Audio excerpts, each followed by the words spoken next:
আসতেছে এই কারণে যে ভবিষ্যতে হ্যাঁ আওয়ামী লীগ আসবে। জনগণ কিন্তু ভুল করে না, জনগণ স্টিল কিন্তু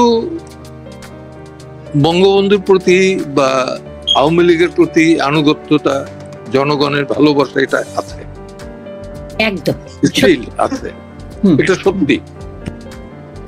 হ্যাঁ, শেখ হাসিনার উপরে কিন্তু ছেড়ে দিলে হবে না। কালকে যদি মারা যায় স্বাভাবিক, তার বয়স হয়ে গেছে, মাফ করুক আল্লাহ না করুক, আল্লাহ না করুক, ন্যাচারাল ডেথ হইতে পারে। তো যেমন তামিম তো প্রায় মারা গেছিল, ক্রিকেট প্লেয়ার।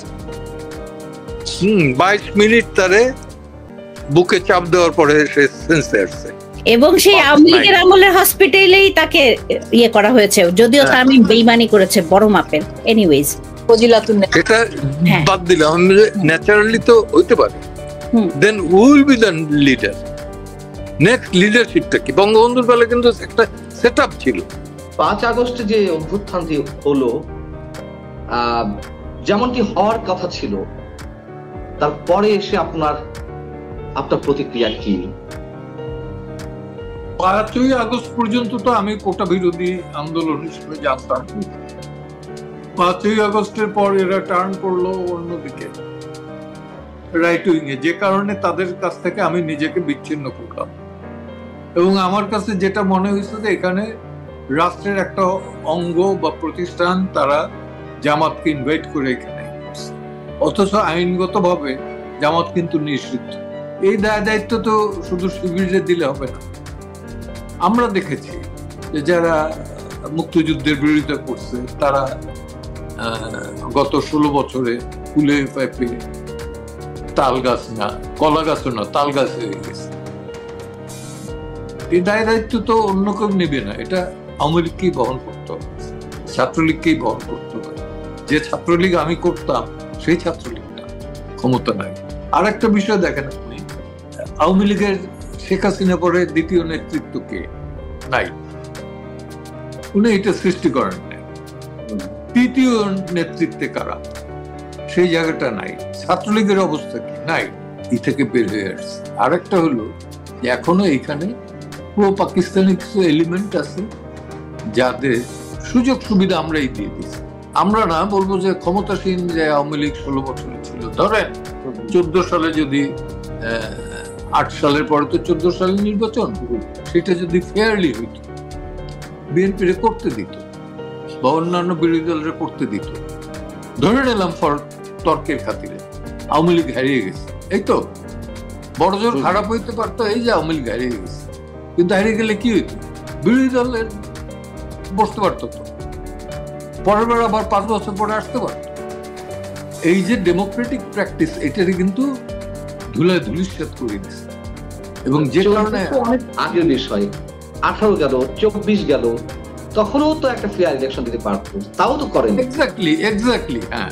কিন্তু যারা সরকারে রয়েছে অথবা ছাত্র সমন্বয়ক যারা নিজেদেরকে দাবি করছে, বা তারা যারা নতুন দল করেছে, জাতীয় নাগরিক পার্টি, তাদের সবার এদের মধ্যে কি একটা নেক্সাস রয়েছে? তাদের উদ্দেশ্য কি সব একই জায়গায়?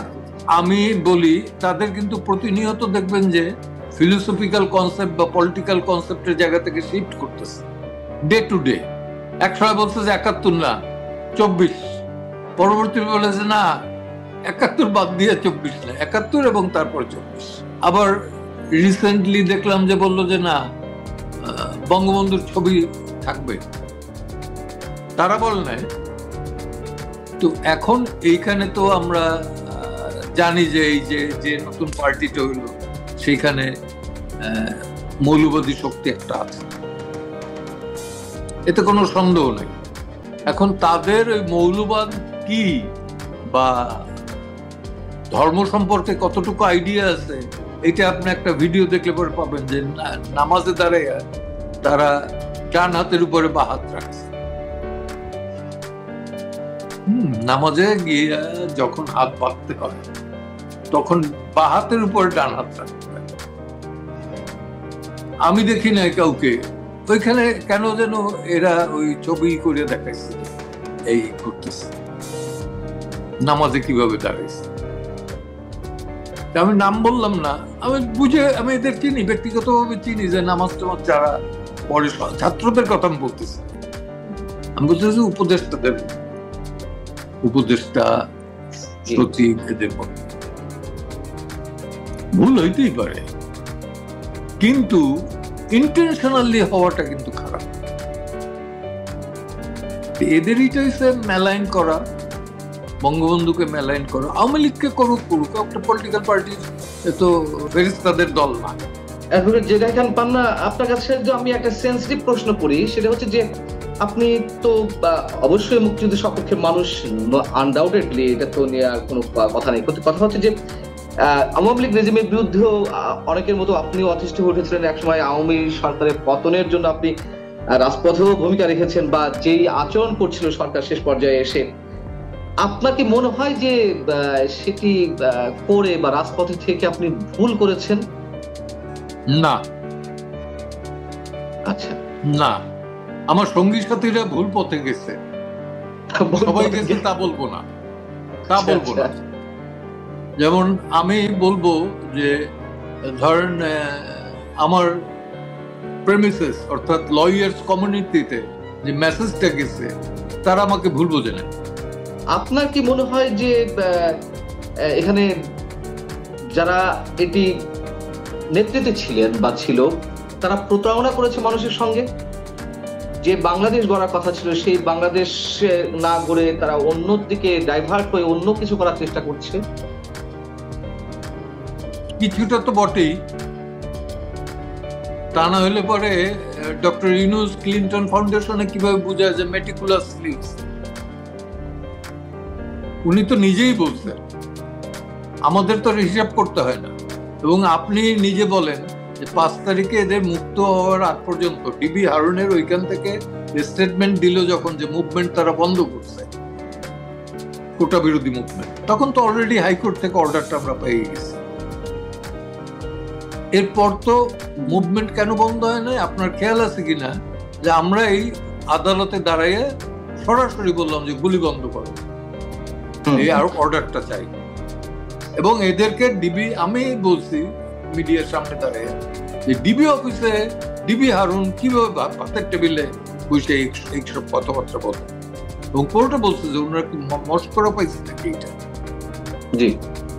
তো এরপরে কিন্তু তারা মুক্ত হয় আমাদের এই আইনজীবীদের আন্দোলনের কারণে। মুক্ত হওয়ার পরই তারা হয়ে গেল, যখন এই গভর্নমেন্ট ফল করলো, সাথে সাথে শুনলাম বৈষম্য বিরোধী। কোটা কিন্তু তারা এখনো রাখছে বজায়। এখন তো সব জায়গাতে কোটা আরো বেশি। হ্যাঁ, আরো বেশি। মুক্তিযুদ্ধ কোটা না, তাদের কোটা। জি, তাদের কোটা, এবং তাদের মনোনীত, তাদের কোটা, তাদের আয় ইনকাম, তারা নিজেরাই বলে। কে জানি বলছে মানি ব্যাগ ছিল না, এখন লাখ লাখ টাকা বের হয় প্রত্যেকে। তো এসব প্রশ্ন তো দাঁড়ায়। এবং আর একটা জায়গায় পড়লাম যে 16 বছরের করাপশন যদি 6 মাসের সাথে তুলনা করা হয়, বড় বড় প্রজেক্ট যেহেতু নাই, সেহেতু করাপশন বড় আকারে নাই, কিন্তু ছোট আকারে যা হইতেছে সেটা অচিন্তনীয়। আপনি এর মনে করেন কিনা কোনটা? যে করাপশন আগের তুলনায় বেড়েছে? শেখ হাসিনা রেজিমের সময় যা ছিল ছোট ছোট করাপশন সম্মিলিত করলে 15 বছরকে হার মানাবে, এরকম কিছু? আপনি কি, আরেকটা প্রশ্ন করি আমি, আপনি কি মনে করেন 15 বছর এরা টিকবে? না, গত 7-8 মাসে যা হয়েছে, না, যেটা হয়েছে সেটা তো অকল্পনীয়। এবং যেসব এনার্কি তারা সৃষ্টি করছে, 32 নাম্বার থেকে শুরু করিয়া বিভিন্ন মন্ত্রী, লোকজন, এদের বাড়ি অ্যাটাক, এদের গায়ে অ্যাটাক, এদের গণহারে মামলা, কারাগারে অত্যাচার, মানে বিয়ন্ড কন্ট্রোল। অর্থাৎ গভর্নমেন্টেরও এইখানে কন্ট্রোল আছে বলে আমার মনে হয়, কারণ অনেকের চিনি তো আমি। কিন্তু তাদেরকে তো রেসিস্ট করা হচ্ছে, যেমনটা আওয়ামী লীগ রেসিস্ট করেছিল। বিএনপি কিংবা জামায়াতের রাজনীতি করতে দেয়নি, ব্যানার নিয়ে নামতেও দেয়নি দীর্ঘ বছর। ঠিক ডিস্ট্রিবিউট করতে দেয় না। জি, একই চিত্র আমরা এখন দেখছি। রেসিস্ট করা এক ধরনের প্রবণতা এবং হুঙ্কার, নানান ধরনের হুঁশিয়ারি, তার মধ্য দিয়ে কি আপনি বলছেন স্বাভাবিক প্রক্রিয়া দিয়ে আওয়ামী লীগ জায়গায় চলে আসবে? আমি তাই মনে করি, কারণ স্বাভাবিক ইসের ভেতর থেকে যদি না আসতে পারে তাহলে তেমনি শেষ। ব্যান্ড করলে পরে কোনো রাজনীতি কি ব্যান্ড করতে পারে নাকি? সারা পৃথিবীতে ব্যান্ড ছিল, কমিউনিজম ব্যান্ড ছিল, মার্কসের বই পড়া ব্যান্ড ছিল। সেই জায়গা থেকে বাংলাদেশকে নিয়ে আপনি আন্তর্জাতিক যে খেলাগুলো চলছে সেই মানে কোন পক্ষের জয় আপনি দেখতে পাচ্ছেন, মানে কাদের জয় হবে ইমিডিয়েটলি, মানে অদূর ভবিষ্যতে? অদূর ভবিষ্যতে জনগণের জয়। আরেকটা অভ্যুত্থান ঘটবে নাকি স্বাভাবিক প্রক্রিয়া নির্বাচনের মাধ্যমে ক্ষমতা হস্তান্তর করবে? নির্বাচনের মাধ্যমে ক্ষমতা হস্তান্তর হবে। তার কোনো লক্ষণ আপনি দেখছেন? মঙ্গলবারও জাতির উদ্দেশ্যে ভাষণে আমাদের প্রধান উপদেষ্টা বলেছেন ডিসেম্বর থেকে জুনের মধ্যে, 2026 জুনের মধ্যে।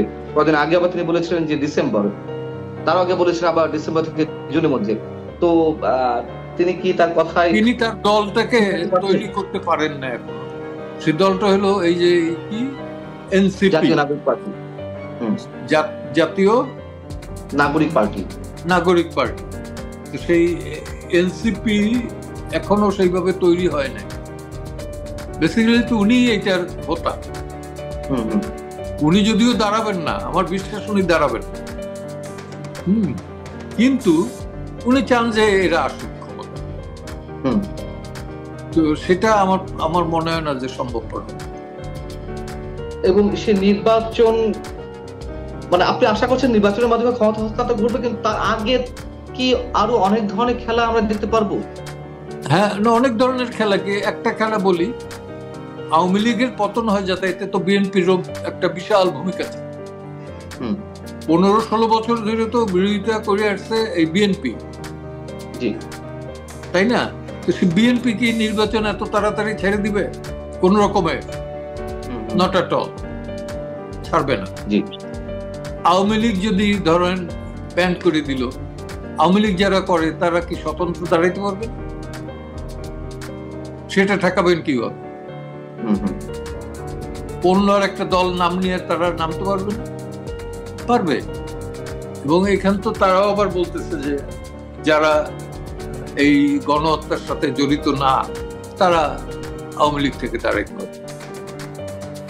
এখন আবার শুনতেছে যে না, সাংগঠনিক ভাবে তাদেরকে কি করো, নিষিদ্ধ করো।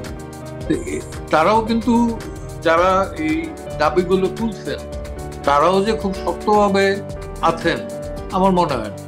আমরা শেষ করবো অ্যাডভোকেট জেরা খান পান্না, এবং আরেকটা প্রশ্ন করতেই হচ্ছে আপনার কাছে, জানতে চাই যে যেটি শুরুর দিকে আমি একটু ইঙ্গিত দেওয়ার চেষ্টা করছিলাম, সেনাবাহিনীকে আক্রমণ করে কথা যত্রতত্র যেমন ইচ্ছে যার তার মুখ থেকে, এবং সেনাবাহিনী মানে ক্যান্টনমেন্ট আক্রমণ করা, গুড়িয়ে দেওয়া, সেনা প্রধানকে অন্যরকম অপদস্থ করার মতো ল্যাঙ্গুয়েজ ইউজ করা, এই সব কিছু কিসের লক্ষণ? লক্ষণটা ভালো না।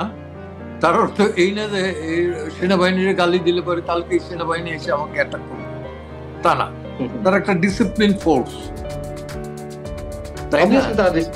কিন্তু যারা এগুলো করতেছে তারা বেসিক্যালি চাচ্ছে একটা এনার্কির ভেতরে দেশটাকে নিয়ে যাওয়ার জন্য।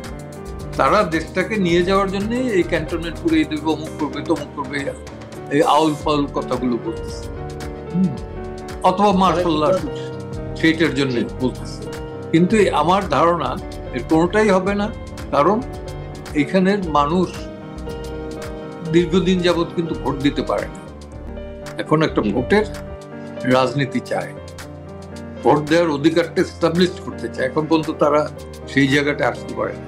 তো মানুষের আকাঙ্ক্ষার ওই পর্যন্ত কিন্তু বাকি আছে, যেটা এই বৈষম্য বিরোধী বলেন আর কোটা বিরোধী বলেন, এরা কিন্তু ওইটা পূরণ করতে পারে না। অনেক ধন্যবাদ অ্যাডভোকেট জেরা খান পান্না আমাদেরকে এতটা সময় দেওয়ার জন্য, বিশেষ করে স্বাধীনতা দিবসে। আবারও অবশ্যই লাখো শহীদের প্রতি এবং আপনারা যারা এখনো জীবন্ত কিংবদন্তি হয়ে আছেন আমাদের মাঝে মুক্তিযোদ্ধা হয়ে, সবার প্রতি আমাদের সশ্রদ্ধ সালাম।